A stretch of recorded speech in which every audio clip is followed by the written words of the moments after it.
밖에 있는 시민들은 계속해서 이제 공매도 제도의 선진화를 요구하셔야 됩니다. 그러니까 이거를 공매도를 없애주세요. 이거는 씨알도 안 먹혀요. 예. 그러면은 디바이드 앤 룰 당해요. 최대 공약수를 가질 수 있는 요구 사항을 딱 정해갖고 그거를 이제 계속해서 밀어붙여야 돼요.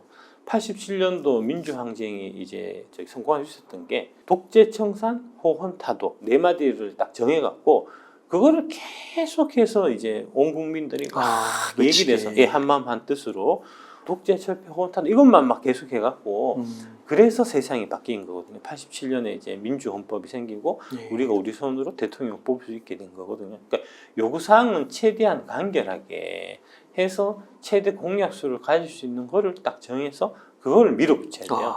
그래서 이제 공매도 제도의 선진화를 요구한다. 이렇게 얘기해야 뭐 선진화한다는데 가면은 그거 막으면은 그 뭐 공매도 제도 후진하겠다는 거냐.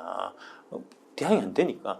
근데 이제 공매도를 없애주세요. 이러면 당장 전 세계 모든 국가들이 다 공매도 있고 이 공매도 제도를 없애면 외국인 투자자들이 안 들어오고 우리 MSCI 선진국 편입도 안 되는데 막 이런 얘기를 하면서 이게 반대에 부딪히게 되거든요. 근데 이제 공매도 대주 선진화하면 뭐 MSCI 선진국 지수 편입되는데 아무 문제 없고 외국인 입장에서도 뭐 자기네 나라에 있는 그 제도를 우리하고 똑같이 적용하겠다는데 걔들이 시비 붙을 수 있는 것도 없고 그래서 이거를 이제 공매도 제도의 선진화를 요구한다. 이것만 해서 계속해서 강하게 밀어붙이면은 이제 성공할 가능성이 많고요. 그 공매도 제도가 자체가 잘못됐다는 게 아니라 선진화하면 되는 건데. 미국처럼 해달라. 왜 우리 미국처럼 안 하냐? 너희들 미국 좋아하지 않냐? 글로벌 스탠다드만큼만 해라. 글로벌 스탠다드 좋아하지 않냐? 그 얘기인 거죠. 그래서 이제 그 글로벌 스탠다드 관점에서 보면 공매도를 했을 때 상한 기간이 있어야 돼요. 전 세계적으로 다 3개월입니다. 우리는 이제 기간들은 주야장창 계속해서 연장 가능하고 뭐 1000년 만년 공매도 쳐서 상한 안 해도 되고 개인은 3개월만 딱 공매도 할 수 있거든요. 이건 말도 안 되는 거니까 이건 당연히 없어야 되고 그 다음에 전산 관리해야 됩니다. 전산 관리 아니에요? 아닙니다. 수기 관리한다는 거 아닙니까? 그러니까 불법 공매도 같은 이제 그런 건 케이스 이제 지금 무차익 공매도 건이 이번에 뭐 15개, 18개가 와장창창 걸렸는데 거기에 왜 무차익 공매도를 했냐? 전수가 안 돼갖고 하다 보니까 이제 우리가 손으로 직접 하려고 하는데 하다 보니까 직원이 실수해서 잘못했다. 차고. 그래? 차고니까 과징금 200만 원만 내. 이렇게 했다는 거잖아요. 그거 다 전수는 해야죠. 뭐 장난칩니까 지금? 우리나라 IT 강국에서 왜 공매도를 전산 관리 안 하고 수기로 관리하고 있습니까? 어떻게 그 속도를 따라갈 수가 있을까요? 그러니까요. 그 다음에 이제 세 번째 무차익 앤 업팅률 규정 준수. 이거는 글로벌 스탠다드는 아니에요. 미국은 무차익해도 관계 없고요. 업팅률이라는 건 뭐냐면 이제 가격을 떨어뜨리면서 파는 거거든요. 가격을 떨어뜨리면서 팔도 괜찮아요. 근데 이제 우리는 일단은 그 규정이 있는 거니까 이제 무차익해서 팔면 안 되고 업팅률을 지켜야 되고 하는 규정이 있는 거니까 일단 규정이 있을 때는 지켜야 될 거 아닙니까? 나중에 저는 3번은 없애도 무관하다고 생각하는데 이 규정은 나중에 개정을 하면 하더라도 있을 동안은 지켜야죠. 지킬 수 있도록 관리 감독해야 되고 이제 그 어긴 사람들은 엄하게 처벌해야 되고 그래야 안 되겠습니까? 그렇죠? 이제 꼭 세 가지만 딱 요구하십시오. 이거를 받아들이는 당을 다음 총선에서 찍어주시고 이거를 받아들이지 않는 당은 다음 총선에서 떨어뜨리십시오. 뭐 심플한 거죠.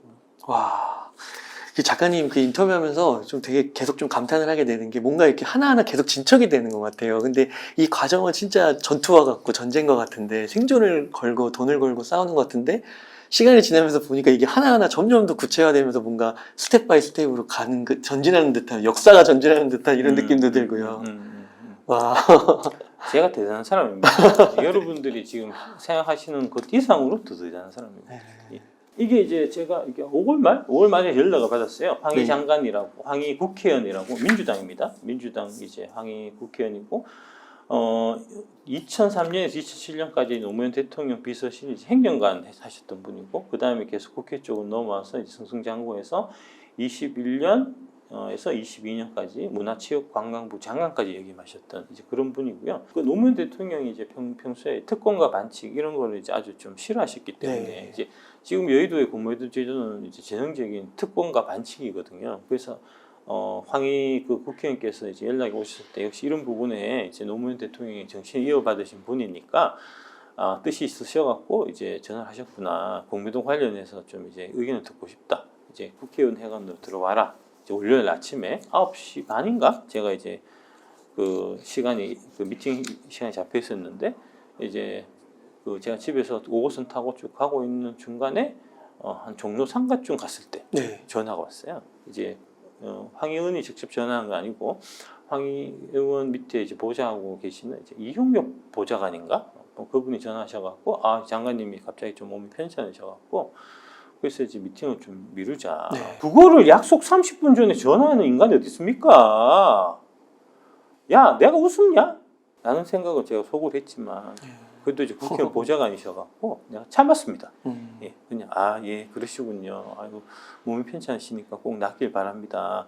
하고 이제 그 전화 끊고 인간들이네, 진짜. 야, 아프면은 주말 내내 아팠을 거 아니냐고. 그 토요일, 일요일에 전화를 하지. 그 일 없었으면 내가 아침에 9시 반까지 지하철 타고 여의도까지 내가 갈 일도 없었는데. 아니, 절반쯤한테 전화해갖고 30분 전에 전화해가지고 아프다고 오지 말라고 하는 그런 개 같은 경우 어딨냐고. 라고 저는 속으로 생각했지만 뭐 겉으로 그렇게 내생 안 됐고요. 네.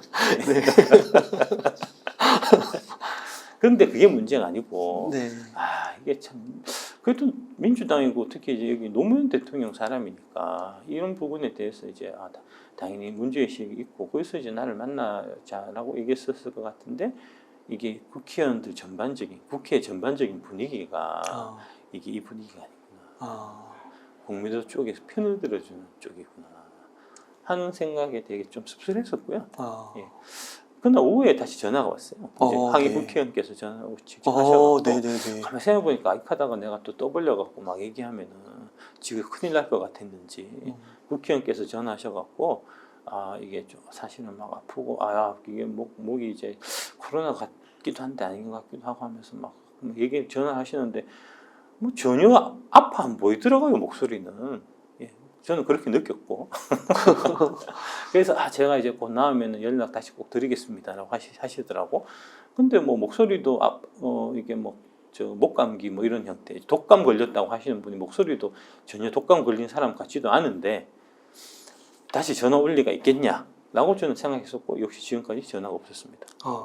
결국은 이 공매도라는 제도가 사모펀드 위주로 지금 이제 이루어져 있고 이 사모펀드라는 거는 이제 아시다시피 3억 원 이상의 돈을 가진 분들만 가입할 수 있는 소위 부자들이고 기득권들이고 권력층들만이 할 수 있는 거잖아요. 그래서 이제 그 사모펀드들 가진 자들이 여의도 이제 증권가에서도 당연히 이제 유리하게 활동할 수 있게끔 하는 그런 식으로 지금 이제 계속 진행이 되어 왔고 우리나라가 그걸 이제 국회의원들도 말로는 서민을 위하고 한다고 하지만 결국은 이제 특권층의 이제 한 부분이니까 이제 그래서 그렇게 된 거 아닌가 하는 생각을 이제 제가 하게 됐고요. 여기 이제 그겁니다. 타임 폴리오 위드 타임 증권 자투자 신탁앱에서 이제 대표적인 사모펀드입니다. 여의도에서 이제 가장 크게 롱숏 포지션을 갖고 있는 사모펀드라고 보시면 되고, 이게 이제 최근에 한 달 동안에 마이너스 6% 났어요. 예. 그래서 이제 YTD 연간으로 마이너스 0.3%입니다. 예. 마이너스로 돌아서서 이거는 마이너스가 나면 안 되는 펀드거든요. 이제 롱숏을 통해서 안정적인 수익 연간 5에서 10% 정도를 약속하고 고액 자산가들로부터 이제 돈을 모으는 이제 그런 형태의 주로 이제 펀드들이기 때문에 이게 마이너스가 나면 안 되는데 요 최근 한 달 동안에 마이너스 6%가 났고, 그죠? 그래서 이제 보면은 지금 이제 확 떨어지는 게 이제 지금 그래프상에 좀 나오잖아요. 이제 그렇게 된 거고, 다음 보시면 여기 이 이유가 이제 이 설명이 되어 있습니다. 왜 이렇게 수익률이 부진했는지. 첫째, 코스닥 시장 내에서의 2차 전지 섹터에 대한 극심한 쏠림 현상이 나타났다. 에코프로, 에코프로 BM 등 코스닥 시가총액 최상위 종목의 급등으로 인해 예기치 못한 손실이 발생했다. 무슨 얘기냐? 에코프로, 에코프로 BM 공모도 이빨이 쳐놨다는 네. 얘기입니다. 그래서 그거 터지면서 작살났다는 그 얘기입니다. 그 다음에 이제 2차 전지 섹터 내에서의 롱숏 페어도 저희의 전략과 시장의 흐름이 일치하지 않는 모습이었다. 무슨 얘기냐면은 이제 2차 전지, 그러니까 에코프로 BM의 공매도를 치고 네. 그 다음에 이제 쳐놨는데 2차 전지 업종이 올라가면 내가 위험해지잖아요. 그러면 올라갔을 때 카바를 칠 수 있는 이제 그 페어에 있는 2차 전지 주식을 산단 말입니다. 주로 LNF를 많이 샀을 걸로 추정이 됩니다. 아, 그렇군요. 예. 근데 LNF는 안 오르고 아, 에코프로비만 올라가니까 네. 거기서 한 번 더 당했다는 겁니다.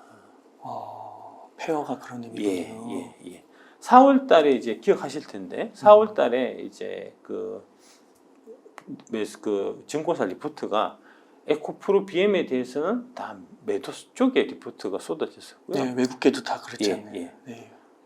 LNF는 그 기간 동안에 매수 리포트가 맞아요. 쏟아졌습니다. 맞아요. 외국계 다 증권사 리포트도 그랬고. 예.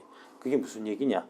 지금 한국의 리포트들은 이 타임폴리오 같은 롱숏 펀드의 그 대형 고객의 입맛에 맞게 얘들이 매수 포지션인 거는 매수 리포트를 쓰고 매도 포지션인 거는 매도 리포트를 쓰는 이런 형태로 지금 심하게 변질돼 있다는 거예요. 네. 그런 더러운 짓을 증권사 애널리스트들 리포트들이 하고 있다는 얘기입니다. 그거를 제가 올해부터 계속해서 이제 여러분들한테 고발했고 네. 그 결과 위협을 느낀 증권사 증권 당국들이 일심동체로 똘똘 뭉쳐갖고 제 직장을 잘랐고 저는 30억의 RSU가 날라갔고 그런데 지금은 이제 그 사람들의 이제 신뢰도가 지금 이제 바닥으로 떨어졌고 반대로 이제 저의 신뢰도는 이제 지금 하늘을 찌르고 있죠. 네. 예. 그래서 이제 그거 꼴 보기 싫어갖고 최근에 그런 대도 안 되는 이제 마타도 쓴 기사들이 이제 막 쏟아지고 이제 뭐 그렇게 지금 판이 더럽게 돌아가고 있는 겁니다. 네. 그렇고 그 다음에 두 번째로 일부 종목에서의 개별 악재가 발생해서 주가가 단기 급락이 나타났다. 중국 관련 소비재, 방위산업, 반도체 장비 이런 쪽 그러니까 이런 쪽을 자기들이 많이 갖고 있다는 겁니다. 그러니까 이거를 조심하셔야 된다는 거고 가만히 생각해 보시면 이제 그 모 대형 프로 쪽에서 작년 연말부터 올해 초에 계속해서 이제 그 증권사 관계된 이제 그 전문가들이 나와서 올해 유망 종목 이거 괜찮아요 보세요 했던 종목들이 네. 여기에 적혀 있는 중국 관련 소비재, 방위산업, 반도체 장비였다는 게 생각이 나실 겁니다. 그러니까 그런 증권 관련 프로에서 나와서 막 얘기하는 그 전문가라는 사람들이 여러분들한테 도움이 되는 주식 투자에 도움이 되는 정보를 알려드리려고 나온 게 아니고 여러분들을 꼬드겨 갖고 이런 대형 펀드들의 갖고 있는 포지션이 유리하게 움직이게끔 하는 그런 역할을 주로 했었다는 것을 네트를 통해서 여러분들이 바로 확인하실 수 있을 겁니다. 네. 정신 똑바로 차려야 됩니다. 네. 이 바닥이 그런 바닥입니다. 근데 여러분들은 지금 오늘도 이거 무슨 종목 추천해 주려나 하고 지금 유튜브를 이제 검색하고 있는 거잖아요.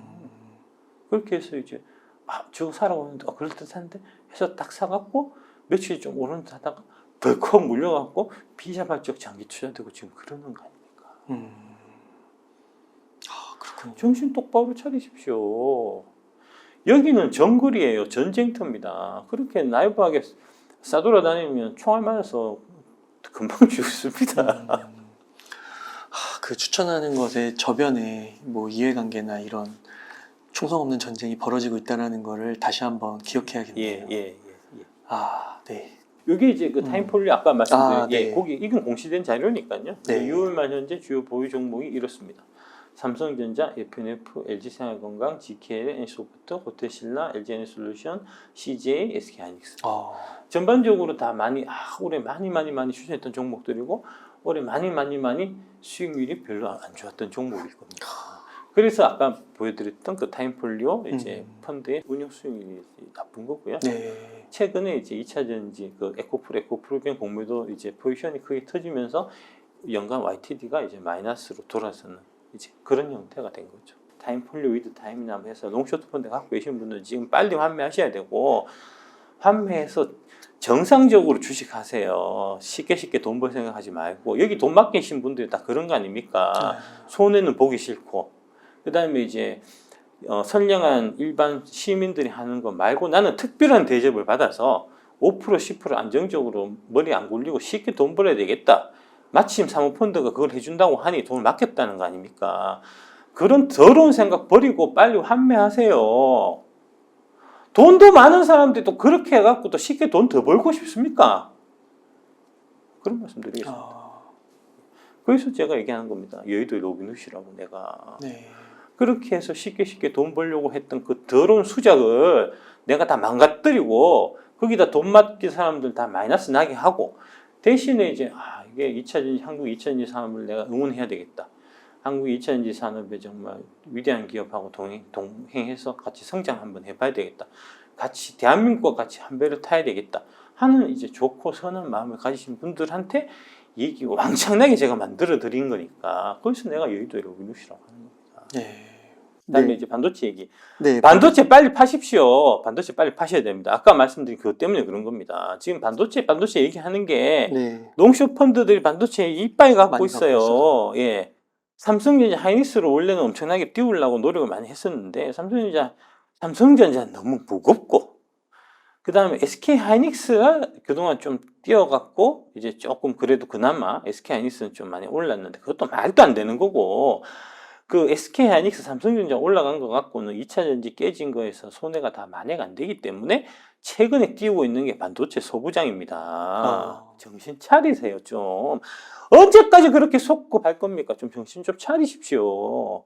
그런 말씀을 드리겠습니다. 일단 이걸 좀 보실 필요가 있는데 SK 하이닉스인데 요거는 이제 이베스트 투자증권 리서치센터에서 지금은 아니고 22년 봄 정도에 이제 내놓은 이제 이제 리포트에서 제가 네. 발췌해서 갖고 온 거예요. 무슨 얘기냐 하면 이 SK 하이닉스, 삼성전자 같은 경우는 이제 이 이익의 변동폭이 되게 크기 때문에 보통 PBR을 많이 봅니다. 그래서 이제 PBR 하단에서 사고 PBR 상단에서 팔고 뭐 이런 형태거든요. 네. 그런 형태의 이제 이 트레이딩을 많이 하는데 이제 기관들이나 외국인들 같은 경우에 그 SK 하이닉스가 보면 지금 PBR 밴드가 12months 포워드 PBR이라는 게 무슨 얘기냐면 이제 앞으로 1년 동안 네. 발생한 이제 이익을 이제 분기당 했으니까 지금 2, 4분기 끝났으니까 올해 3, 4분기, 4, 4분기, 그 다음에 내년 1, 4분기,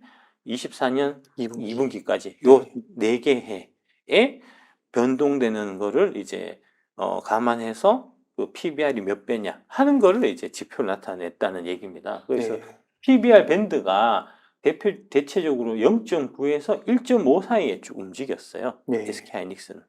이거를 벗어나게 되면 1.5 근처에 가게 되면은 주가가 너무 높아갖고 그 다음에 떨어졌고 0.9 근처에 가게 되면 주가가 너무 낮아서 올라갔고 네. 그런 겁니다. PBR 밴드처럼. 밴드에서 그 안에서부터 움직였다는 거고 네. 89,000원 이제 저점 기록했었던 그때가 PBR 0.9였어요. 그때부터 올라가기 시작해서 지금 이제 13만 원 뭐 이제 금요일 종가로 해서 지금 넘어갔는데 네. 그거를 기준해서 12months 포워드 PBR을 계산해 보면 PBR이 1.6이 나옵니다. 그렇군요. 예. 1.5라고 했던 그동안에 가장 높았던 그 가격대를 넘어서 있는 가격이에요.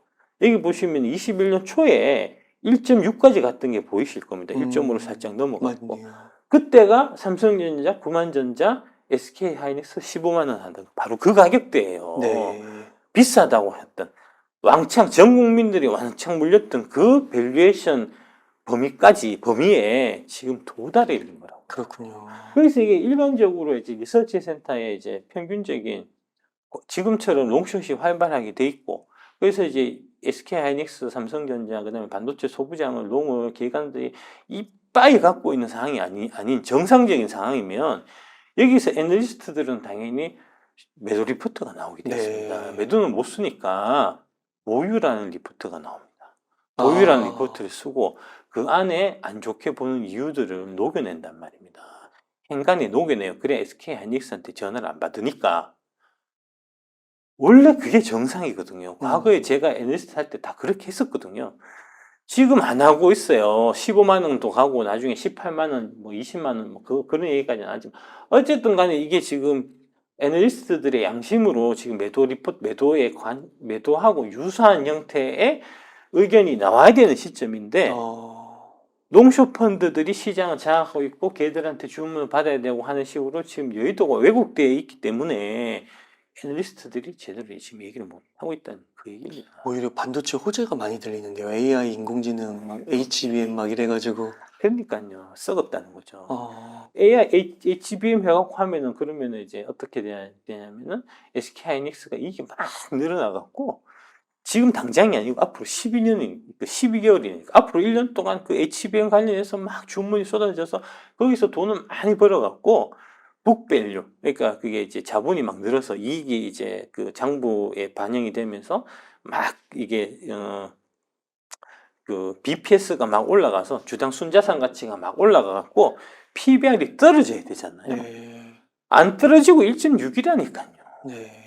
그러니까 HBM 관련된 부분이 막 얘기는 하지만 실제로 SK하이닉스에서 2% 차지한다는 거잖아요. 그렇죠. 그러니까 거기서 2% 늘어갖고 2%를 더블 치는 50%를 늘던 BPS 북밸류에 이제 영향을 미치는 건 아주 미미하고 나머지 98% 부분이 지금 계속해서 이제 바닥으로 계속해서 더 떨어지고 있는 그 부분이 더 이제 큰 영향을 미치기 때문에 결국 밸류에이션상 PBR이 1.6배라는 네. 극도의 고평가 상태가 이제 이루어진다는 그런 얘기잖아요.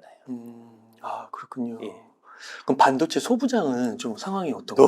더 하죠. 이게 이제 보시면 이게 반도체 소부장의 실적이 악화가 지속되고 있습니다. 이게 위에 종목이 올해 작년 9월부터 해서 지금 한 5배 정도 주가가 오른 주식이에요. 근데 보시면 연간으로 보면 21년이 피크였습니다. 반도체 쪽은 다 21년 피크입니다. 매출액이 3,732억에 영업이익이 1,224억이었어요.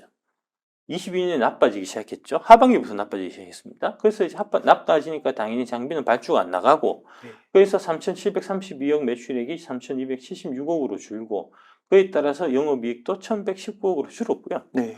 올해 들어서는 하이닉스는 지금 간당간당한데 네. 설비 주문을 내겠냐고요. 이 회사가 이제 HBM 관련 주식에서 시장이 많이 올랐는데 이 회사가 하고 있는 HBM 관련된 장비가 전체 매출에서 차지하는 비중이 10%밖에 안 돼요. 그러니까 10% 쪽은 늘어나 봐야 나머지 90%에서 확 주는 거를 커버가 안 된단 말입니다. 그래서 실제로 매출이 2,164억, 올해 예상 실적이 영업이익이 570억으로 반토막이 나는 걸로 지금 돼 있잖아요. 지금 이제 분기당으로 보더라도 22년 3분기에 매출액 800억에 영업이익이 322억 나던 회사가 작년 4분기에 800억 하다가 600억, 영업이익은 반토막 나서 145억. 올해 1, 4분기에는 매출액이 600억 하던 게 265억. 거의 3분의 1이 준 겁니다. 그 다음에 영업이익이 21억. 7분의 1. 예. 2, 4분기는 조금 좋아질 걸로 지금 예상을 하고 있습니다. 아직 발표는 안 됐는데, 안 된 것 같은데, 예상치로 보면은 매출이 392억, 영업이익이 74억. 그래서 이제 보면, 상반기만 보면은 매출이 670억 정도가 되고, 그 다음에 영업이익이 둘이 합쳐서 95억이잖아요. 그럼 하반기에 지금 570억 하려면은 480억 영업이익이 더 나야 되고, 매출은 1,500억 정도. 그래도 2,164억이잖아요. 2,164억에 영업이익 572억이잖아요. 저거를 기준으로 계산해도 일회성 이제 이익이 난 게 있어요. 회사 같은 경우는 그 일회성 이익을 제외하고 봤을 때 PR이 23년 실적 기준 PR이 100배가 넘어가고요. 24년은 대략 뭐 연구원 이제 그 리포트를 기반으로 해서 제가 말씀드리면은 대략 한 70배 정도가 되고 내년에요. 내년에 내후년에 한 50배 정도 되는 거거든요. 깜빡 안 주네요. 예. 그러니까 HBM이 크게 성장할 걸로 보고 있는데 나머지 부분에서 이제 그 성장이 미진한 부분은 다 커버가 안 되는 거죠. 원래 10%밖에 안 되는 포지션이니까. 그건 삼성이나 SK하이닉스도 마찬가지입니다. 그러니까 에코프로 같은 경우는 지금 이제 그 어떤 형태냐면은 지금 2차 전지 관련된 사업만 하잖아요. 그러니까 2차 전지 산업이 전방 산업이 지금 성장하는데 그게 다 100% 반영이 되는 거 2차 전지 산업만 있으니까. 반면에 이제 이 SK하이닉스, 삼성전자 같은 경우는 전체 그 매출 구성 중에서 HBM 관련된 거는 2%밖에 안 되니까 크게 성장하는데 2% 부분만 크게 성장하니까 그게 전체로 보면 별게 아닌 게 된다는 거잖아요. 그렇군요. 명확하게 다른 거죠. 네. 그 LG엔솔 같은 경우도 전기차 쪽 부분 거의 다 전기차 부분이고 일부 뭐 휴대폰 쪽 지금도 아마 할 겁니다. 근데 그거는 뭐 그 매출 비중 자체가 뭐 5% 10% 되려나 되게 적은 부분이니까 네. 그런 부분은 90% 부분이 크게 성장하니까 그게 이제 기업으로 봤을 때 크게 성장이 나오는 이제 그런 형태잖아요. HBM은 안 그렇다고요. 네. 그러니까 고속 성장을 하는 건 만약에 고속 성장한다고 하더라도 고속 성장을 하는 건 엔비디아가 고속 성장하는 거지 마이크론이 고속 성장하는 게 아니거든요. 그래서 실제로 마이크론은 주가가 빌빌한단 말입니다. 네. 미국에서도. 그런데 지금 SK하이닉스는 그 꼴랑 2% 매출 차지하는 거가 HBM 관련이 있다고 해갖고 9만 원 하던 게 지금 뭐 12만 원, 13만 원 하니까 이래 갖고 되겠냐고 안 된다고요, 그거는. 네. 그런 얘기입니다. 아, 그러니까 단순하게 그 이야기에만 귀를 기울이시면 안 되고 그 이야기가 최종적으로 이렇게 어떻게 숫자를 만들어내느냐까지 같이 보셔야 된다고요. 그래서 내러티브 앤 넘버스잖아요. 네. 지금 시장은 내러티브만 행행하고 넘버스가 상실된 시장이잖아요. 내러티브하고 넘버스가 같이 균형 있게 봐야 된다는 게 이제 바로 그런 얘기고요. 그 다음에 이 종목에 관련해서 최근 리포트 나온 게 삼성에서 7월 13일 날 46,000원 목표 주가로 바이 의견을 냈었고요. 지금 아마 47,000원 할 겁니다. 지금. NH투자가 6월 10일 날 32,000원 목표 주가고요. 그 다음에 흥국이 5월 31일 날 31,000원 목표 주가를 냈던 게 이제 최근 리포트고 별로 없습니다. 네. 예. 그러니까 애널리스트들은 이 가격이 부담된다는 걸 다 느껴요. 당연하잖아요. 우리는 숫자에 따라갖고 이렇게 이제 하고 하는 걸 다 배웠는데, 그래서 이제 그거를 마냥 안 되게, 말도 안 되게 쓸 수는 없는 거니까. 그래서 이제 한 32,000원, 31,000원 바이 정도 있다가 그 위에 후속 목표가 내고 이런 보고서들이 안 나온다는 겁니다. 원래 같으면 애널리스트 용기를 내갖고 이건 가격 상승이 너무 과대해서 매도다! 라고 리포트가 나와야 되는데, 하려니까 눈치 보인다는 거죠. 이제 그 아까 롱숏에서 그런 대형 펀드들이 이 주식들을 이런 형태의 주식들을 너무 많이 갖고 있습니다. 네. 예. 그 반도체는 그런 얘기 하잖아요. 한 6개월 선반영한다고. 예. 그러면은 근데 12개월 포워드로 봤을 때도 그럼요. 선반영해서 실적 추정한 걸로 갖고 제가 말씀드리는 겁니다. 네. 예. 그 실적 추정도 내가 봐서는 되게 이제 뭐랄까 좋게 평가하고 있는 것 같아요. 되게 네. 실제 이상으로. 그렇게 해도 답이 안 나온다고. 너무 고평가돼 있어. 너무 가격이 많이 올라가 있어가지고 네. 그렇다는 겁니다.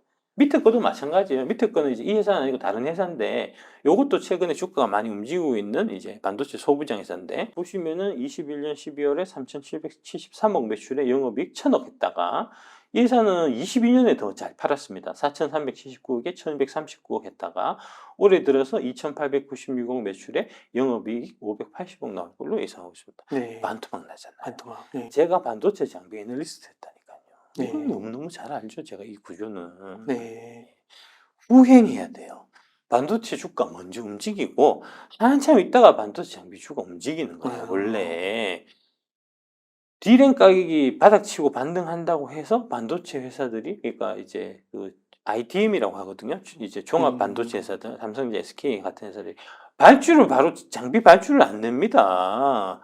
먼저 있던 재고들을 다 소진하고 네. 소진 다 하고 난 다음에 진짜 이제 제대로 좀 턴했구나 하고 돌아섰을 때 그때서야 발주를 내기 때문에 네. 만약에 이제 이게 뭐 반도체 경기가 바닥이 뭐 내년 1, 4분기다라고 했을 때 실제 반도체 장비 발주 나오는 거는 빨라야 24년 연말, 네. 25년에 나온단 말입니다. 근데 지금 이런 상황에서 지금 주가가 5배 오른 종목이 있고 반도체 소부장 2차 전지 이제 다 끝났고 반도체 소부장으로 가자 이런 네. 식으로 지금 얘기를 하는 사람들이 지금 횡행하니까 이거는 진짜 참 많이 타락했다 싶죠. 특히 최근에 보면 이제 반도체 소부장 쪽을 많이 푸시를 하고 있는데 애널리스트는 진짜 양심상 소부장 진짜 추천하기 어려워요. 내가 애널리스트면 진짜 추천 못합니다. 우리는 숫자가 나와야지 되는데 숫자를 아마 어떻게 지었지 않아도 이게 나올 수가 없는 숫자예요. 네. 아까 그런 이유들 때문에. 그런데 이제 기관들은 왕창 갖고 있고 다 이제 해서 개인들은 다 손님 받아야 되는데 애널리스트들이 지금 이 상황에서 움직이기가 어려우니까 대신에 지금 이제 사이비 애널리스트가 아닌데 그냥 이제 전문가라고 간판나는 그런 사람들이 막 나타나면서 소부장이다. HBM 관련주를 봐야 된다. 이렇게 얘기하고 여러분들을 지금 꼬시고 다니는 그런 상황이라는 겁니다. 정신 똑바로 차리시기 바랍니다. 분산 투자를 한 5개에서 10개 사이로 나눠서 하셔야 되고 한 종목은 특별히 좀 좋은 게 있어서 그걸 좀 힘을 실어줄 수 있는데 그렇다고 하더라도 그 종목이 40% 안 넘기셔야 되고요. 예. 지금은 제가 봐서는 이제 그동안 이 시장을 많이 이끌어왔었던 올해 장이 좋았던 좋아서 이제 그 재미가 있었던 에코프로나 포스코홀딩스나 그다음에 에코프로 BM 뭐 이런 주식들보다 네. NG화학이나 SK이노베이션, NG에너지솔루션 이런 쪽으로 또 관심을 조금 더 가지시는 게 네. 맞지 않겠나? 안 맞을 수도 있고. 하여튼 너무 이제 이쪽으로만 쏠리게 네. 되는 놈 쪽으로만 너무 쏠려 가시는 거는 제가 봤을 때 좀 위험하다 네. 하는 말씀을 좀 드리고 싶습니다. 좀 이제 균형 있게. 네. 쟤들이 많이 갔으니까 얘들이 사실 안 갈 이유가 없어요. LG엔솔, LG화학이나 SK이노베이션. 다만 이게 안 간 게 사실 그것도 이유가 있습니다.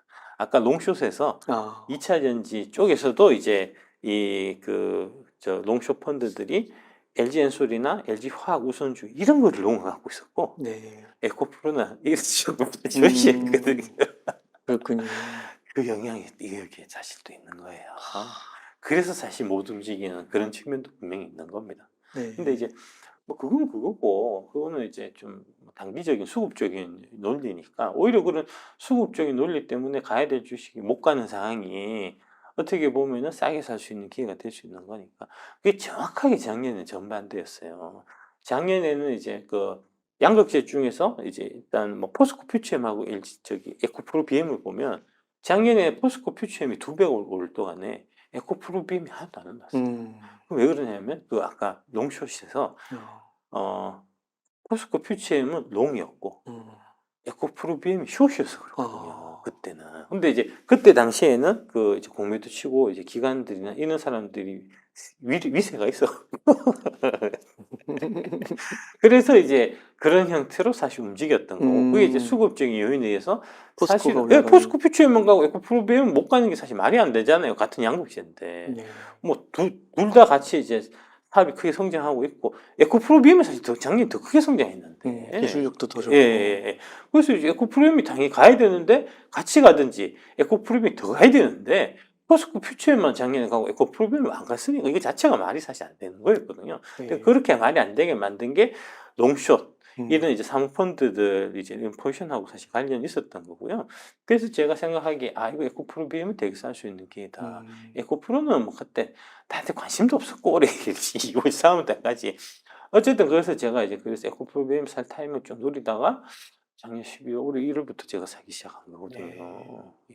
그러니까 그런 형태로 이제 그 공매도를 공매도 때문에 진짜 짜증나 화나 이렇게만 너무 생각하지 말고 쟤들 어떻게 골탕을 먹일 수가 있을까? 뒤통수를 칠 수 있을까? 그런 거를 좀 생각하실 필요도 있어요. 잘 고민해 보면 오히려 역으로 돈 벌 수 있는 기회들이 사실 많이 있거든요. 걔들 때문에. 사실 걔들 때문에 에코프로가 지금 10배가 난 거고, 에코프로 BM이 지금 5배 나고 한 게, 사실은 다 걔들 덕분입니다. 내가 막 돈이 이제 생길 돈이 있는데, 근데 이제 그 사이에 주가가 저렴하게 있던 주가가 올라가면은 이제 내가 돈 생긴 다음에 살려고 하니까 좀 비싸게 사야 되는 그런 거잖아요. 근데 이제 돈이 아직 생기려면 좀 시간이 필요한데 그 사이에 걔들이 이제 저런 공매도를 에코프로 좀 싸게 막 눌러주니까 나중에 내가 돈 생겼을 때 돈 받아갖고 더 사서 얼마나 제가 속으로는 감사했는지 모릅니다. 그렇게 다 이용하고 활용하고 하면 되지. 그럼 뭐 오늘 당장 결판 내갖고 뭐 쟤들하고 죽게 살기로 이제 막 그럴 필요도 사실 없어요. 어차피 뭐 공매도해서 롱숏 해갖고 뭐 찍어 누르고 해봐야 3년 못 버팁니다.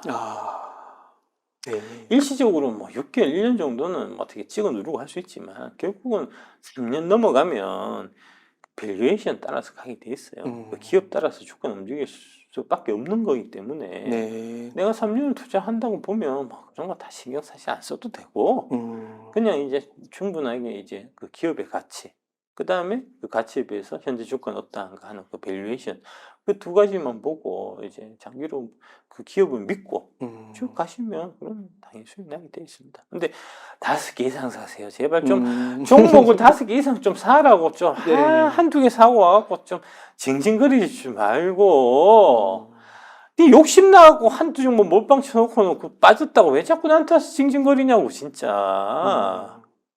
속도가 아니라 방향이고 나눠 살아. 아 그럼요. 아. 마지막으로 이제 네, 마무리 네.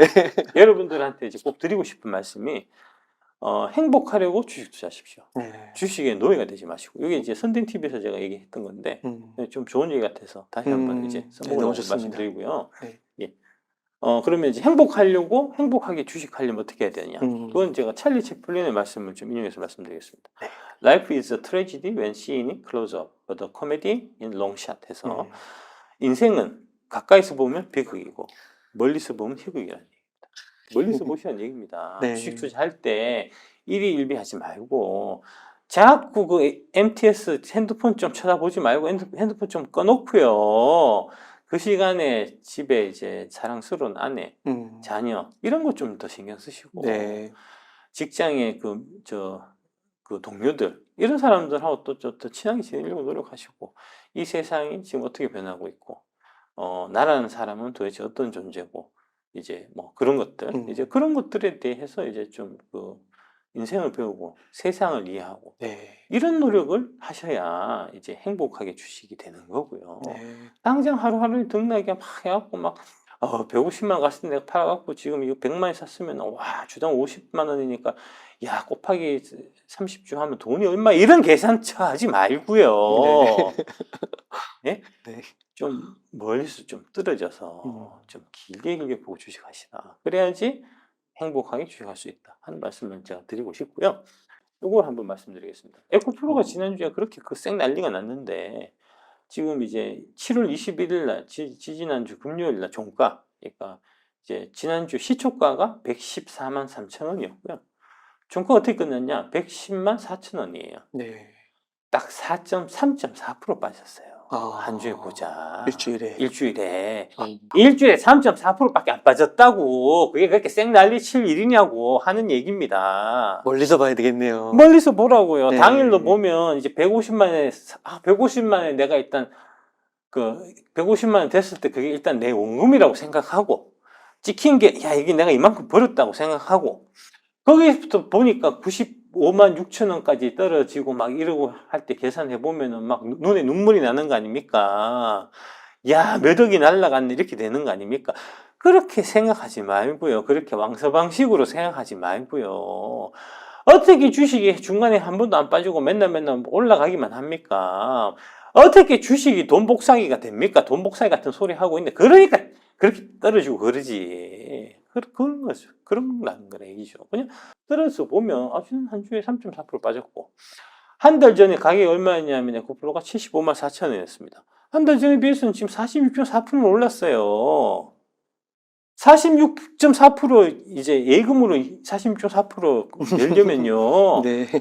10년 넘어서 예금해야 돼요. 10년 넘어서. 10년, 네. 그걸 한 달 만에 번 거라고 지금. 그렇죠. 3개월 전에 73만 원이었습니다. 51.2% 올랐고요. 연초에 10만 3천 원이었어요.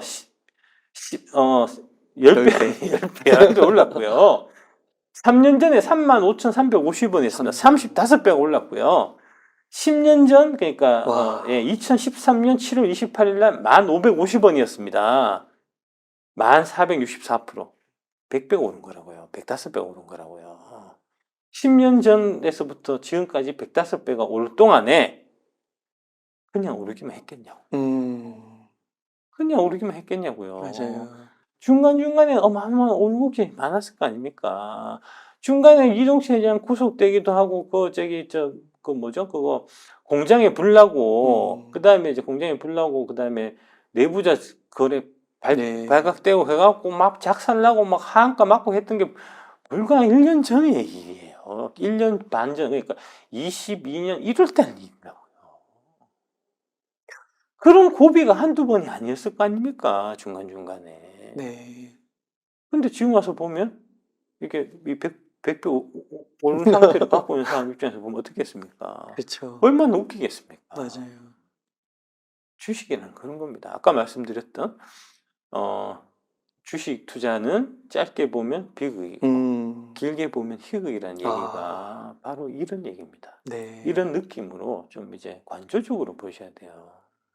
그래서 이렇게 좀 관조적으로 보려면 몰빵 치면 안 된다고, 한 종목 사면 안 된다고, 나눠서 사야 된다고, 최소 5개 이상 10개 사야도 사셔야 된다고요. 그리고 반드시 지금 핫한 종목만 사면 안 되고, 지금 소외되는 종목을 섞어서 사야 된다고. 3개, 2개 사든 2개, 3개 사든 그건 네가 알아서 할 일이지만, 그래야 훨씬 더 간접적으로 시장을 볼 수 있게 된다는 그런 얘기입니다. 와, 작가님 그 마지막 말씀 속에서 뭔가 이렇게 투자의 시대를 우리는 항상 살아야 되는데 앞으로 뭔가 되게 주식의 묘미, 그러니까 고통스러우면서도 제대로만 하면 정말 거기서 큰 기쁨을 얻을 수도 있는, 행복을 얻을 수도 있는 이런 것들을 정말 진하게 느끼는 것 같아요. 코로나 이후에 이렇게 들어와서요. 작가님께서 정말 큰 역할을 해주시는 게 아닌가 싶습니다. 감사합니다. 네, 너무 감사합니다. 근데 그건 사실이라고 생각합니다. 네. 작가님, 그러면 오늘 이렇게 또 귀중한 인사이트 감사드리고 오늘 이 정도로 인터뷰 마무리하도록 하겠습니다. 감사합니다. 예, 고맙습니다.